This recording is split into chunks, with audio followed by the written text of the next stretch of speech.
All right, y'all, we about to get right into it. This is my very first YouTube video. We're gonna do a drop fade.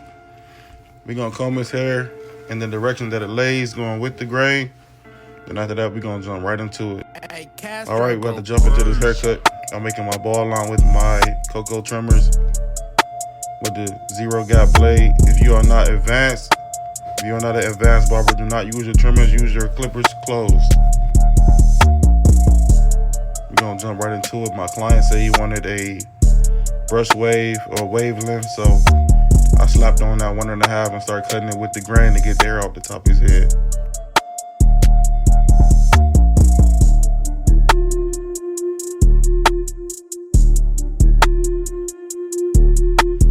Still using my detachables, I went in with a OA blade and started making my first guideline on the side of the fade. Making sure I make a couple passes to clean up that line real good.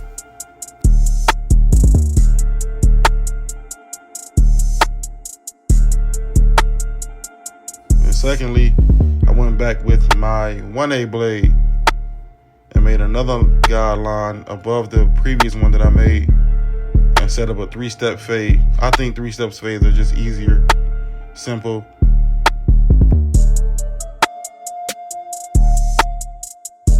If you look closely at my beautiful comb, I'll show you 3 different steps in the fade. 1, 2, 3. After that, we're gonna go in and we're just gonna start blending from the top to the bottom. I've learned that if you blend from the top to the bottom, you don't push your fade no higher than what you wanted to go. And I'm using the 2.5 blade. Now I'll go back with my 1.5 just to touch up a couple spots. Now I'm not gonna finish the blending in this video right now. I'm not gonna finish the blending. That's gonna come in the later part of the video, but right now I'm just taking the bulk off the top of the head. So now I'm gonna go back in. You still see the bulk up top, but I'm gonna go in with my 1 blade now, and I'm just gonna start flicking off that middle line, trying to get that transition as smooth as possible, taking my time, but also using a sense of urgency and getting that line out. So now I'm gonna use my clipper, that 0 gap, to take out that bottom line. And all I'm doing is just flicking it. And as I go up from that bottom line, I'm just opening, closing it, adjusting that lever to make sure I get the desired blend that I want and that my client wants. So now this is the detail that I was talking about. That was gonna come later in the video. You always wanna go in and detail your fade. Make sure it's clean, open and close your lever, use the corners of that blade to make sure that you get the desired blend that you want. And here, I'm going back in the top of that fade just to knock out some more of that bulk. I want this fade to look smooth. So here go the fade on the right hand side, looking smooth. Here go the fade on the left hand side, looking real icy, you know. Yep, it's time for that line. I'm gonna break right into my C cup and put a line in the top. At the bottom of the bar, and I'm just gonna take that line, I'm gonna take it all the way down to the side of the ear. Go back and clean it up some more, make it look fresh. Then I'm gonna go ahead with that trimmer and hit that sidebar, make it real crispy. It's hitting so hard, hitting so crazy. I'm gonna do my sidebar on his right side. Hit it a couple times, make sure it's looking real good, make sure it looks fresh.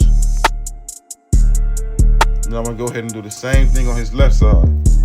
I use the arm over the head technique just because it just gives me more stability. I always teach my students to use their left hand, but for me, I'm a vet, so I can get a little lazy every once in a while, but I'll make sure that I clean up that left sidebar, have it looking real good. And from there, I jump right into that left C cup. Start at the top, take it down. Now, this is where a lot of my students have problems, but I'm gonna give you all the sauce right now. I always start my lineups in the middle, and I go left to right to make sure that the line is straight, but I don't go past the corner or the peak of the eyebrows on both sides. Now, I don't go past the peak on the eyebrow on both sides, so now I can take that middle line that I created and then take it over to the sidebar, and them liners just hitting. I feel like if you got less space to travel, you can focus more on the line. And just now I'm going in there cleaning up that sidebar in that top line, making it look crispy. I'm gonna go ahead and do the same thing from the middle line over to his left side. I'm gonna take it all the way over and make that line up look crispy. Now, when I move into my right hand side, I'll always take my elbow and pull it out. I always poke my elbow out so I can ensure that that line goes straight all the way across. And from there, haircut almost done. I go with my 245 razor, hit that sidebar. Then I go in, hit that C cup. Gotta hit that C cup, make that hairline pop.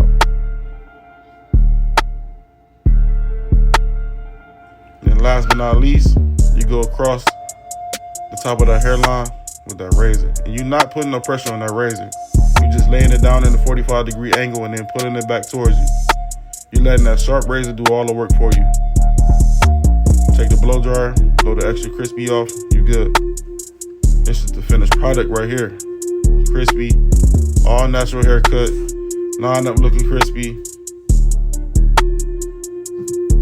To finish it off, you gotta use that 245 aftershave. It smells good, it's refreshing, it don't burn as bad. See, I'm spraying it on my client, he's not moving. Last but not least, you want to put some type of moisturizer in your client's hair. Check the haircut out. Crispy, professional, clean haircut. Look at my client, he loving it. Got that man licking his lips like he light skinned. Look at him all in the mirror, yeah. So tap in, it's RSMW.